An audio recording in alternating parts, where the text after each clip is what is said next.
Alright, so hello everybody and welcome to the third episode of my Path of Exile Blight talkthrough where I'm playing a Necromancer in SSF, and today we start off right where we left off last time, or rather where my internet died, which is Act 10.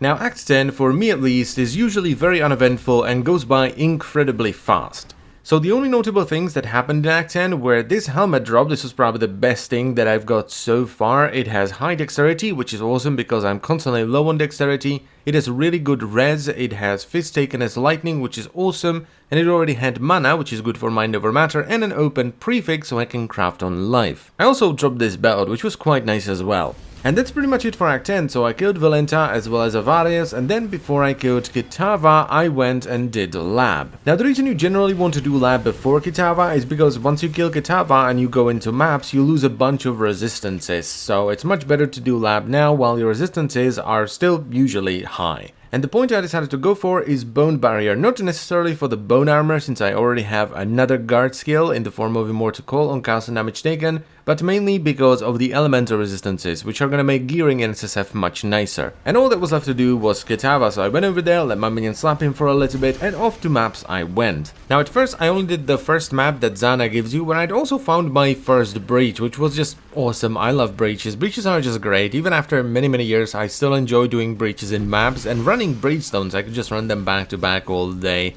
And the reason I only did this one map to begin with was because A, I had captured a ton of beasts throughout leveling and I never crafted anything, so I immediately went to the menagerie and crafted everything I could, and I didn't really get much from that. B, I had a temple ready to go. It wasn't like an amazing temple, it was an okay temple. It had the new room, which is the Legion room. It was at rank 2 and it was a whole of the heroes, so that's quite cool. And from the final boss I got the flask, which is pretty cool, and I got some decent rares as well. And C, I was also full on sulfite, so I went delving for a little bit in hopes of getting some azurite because my sulfite cap was very low, I didn't have any flares or dynamite, my dark resistance was terrible, and my light radius was really bad as well. I was basically blind for the entire thing. Then once I was done with all the master stuff, I finished all the tier 1 maps and I started working on my tier 2 map pool. And as I was doing that, I once again got some stacked decks, and I once again got lucky with the Saint's Treasure, which is quite nice, and I suppose I could farm the rest of this in alleyways if I wanted to, but right now I'm not at a point where I would want to multi-mod something or even slam stuff. Then, as I was building up my tier 2 map pool, I finally found my first Uber trial after about 15, maybe 20 maps, and it was a trial of Burning Rage, which I think is the longest one. It generally takes me the longest at least. Another notable thing that happened as I was building up my tier 2 map pool was this Hubris Circle at Shower, which was quite good because it had two potential upgrades. Both of them had +2 level of socketed minion gems, which is really good and something that I do eventually want to get on my helmet. But the cool thing here was that one of them was life based. It didn't have a ton of life, but it also had a little bit of resist. And the second one had energy shield and mana, so if I ever don't need the resistances I have on my current helmet, I can switch into the life based one, and if I want to switch into energy shield, I have another helmet ready to go as well, so that was really awesome. It was also around this time where I'd realized that I've been using the same damn one for like the last 60-ish levels, so I took my one Screaming Essence of Fear, slapped it onto a new one, and then I crafted on mana for mind over matter. Now, I want to talk a little bit about why I'm being so careful when it comes to mapping, and I'm actually building a tier 2 map pool, which just sounds ridiculous. And it's mainly because I'm in SSF, and even though we do have Horizon Orbs in the game now, they just drop randomly, you can still screw yourself over if you're in SSF, and it just sucks if you do.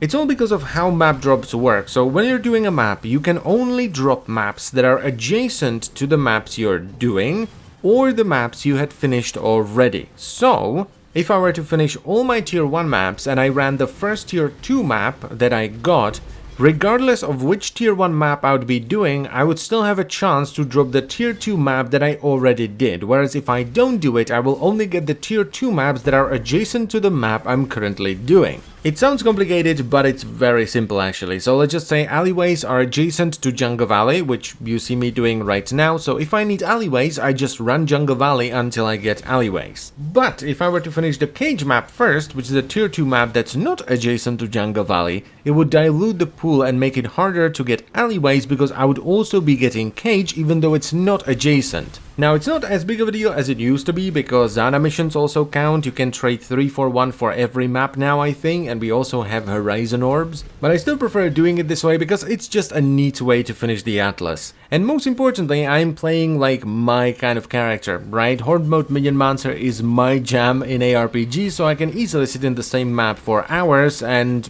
just have fun with it. And it's not like it even took that long. I had all the tier 2 maps ready to go in, I don't know, an hour, maybe 2. Tier 2 maps is also where you get your first Shaper encounter. He just pops out at the boss and he's like, "Oh, look at you, little mouse, aren't you a pain in the ass?" and just goes away again. Then, as I was finishing my tier 2 maps, I found my second Uber trial, which was the Trial of Crippling Fear, which actually used to be kind of a pain for Minionmancers because of the bleed, but now that we have the node that makes minions not take extra damage from bleeding while moving, it's actually not that bad. And then a little bit later, I got what I'm pretty sure is a new unique belt called the Siegebreaker. It has %max ES, %max alive, gives you some chaos resistance, gives your minions a chance to taunt on hit, and it makes your minions spread caustic ground on death, which deals 20% of their maximum life as chaos damage per second.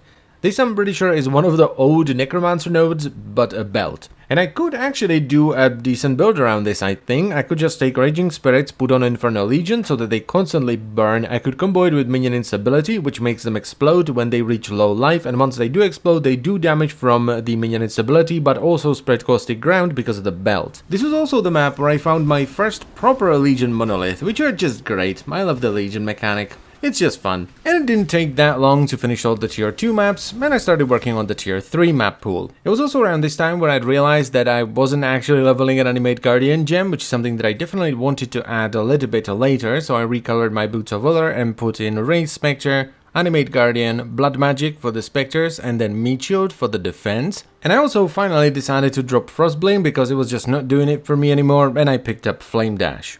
And then, since I had to resummon my Spectres, because I just killed all of them by taking the gem out of the boots, I decided to show you how I get high-level silverbacks, because this is a question that I run into all the time. So what you do is you go to Act 2, you go to the riverways, and you desecrate until you get the silverback corpses. You then use the corpse targeting hotkey to raise them as Spectres, but this raises them at the level of the zone, so they are incredibly squishy because they have no health, no resistances, no armor. So what you then need to do is go to the highest level zone, which is most likely going to be your deepest delve or even a map, and because you have the silverbacks with you, they'll be added to the monster roster of that zone, so you can then desecrate them but at a higher level, either the level of the zone or the level of your desecrate. So all you need to do at that point is just desecrate for long enough to get all the specters you need, and that is how you can get a high level version of any spectre in the game.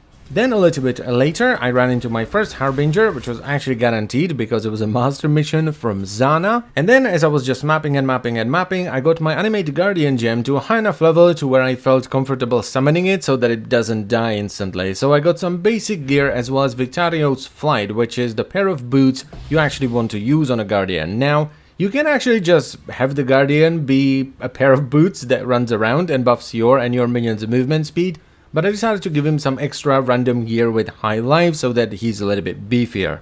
Now, ideally you want to give him things like Dying Breath and, a bunch of different uniques, but I'm in SSF and I don't have those uniques, and I really wanted the movement speed bonus from Victario's Flight because I'm still using Bones of Valor, which only have 10% movement speed. Then, since I had to drop my actual Convocation, not the one from Cast on Damage Taken, from my setup to fit in the Animated Guardian, I added in a second unset ring that just had some resistances and life. And this is like a very sort of Necromancer thing to do, because especially if you're running multiple minions, you will never have enough gem space. You always need more. So unset rings are a great way of adding space for like offerings and convocation or even movement skills. Now at first I did try to craft it with an Essence of Fear because of the extra movement speed, but it didn't really roll anything else, and movement speed is not as big of a deal anymore because you get a ton of it just on the tree. So I just rolled it with the Chaos until it got some resistances and life. And the last thing I did was open some stacked decks, which didn't really give me anything. But anyway, that's it for the video, so I thank you very much for watching. As always guys, I hope you've enjoyed it, and I will see you some other time. Bye bye.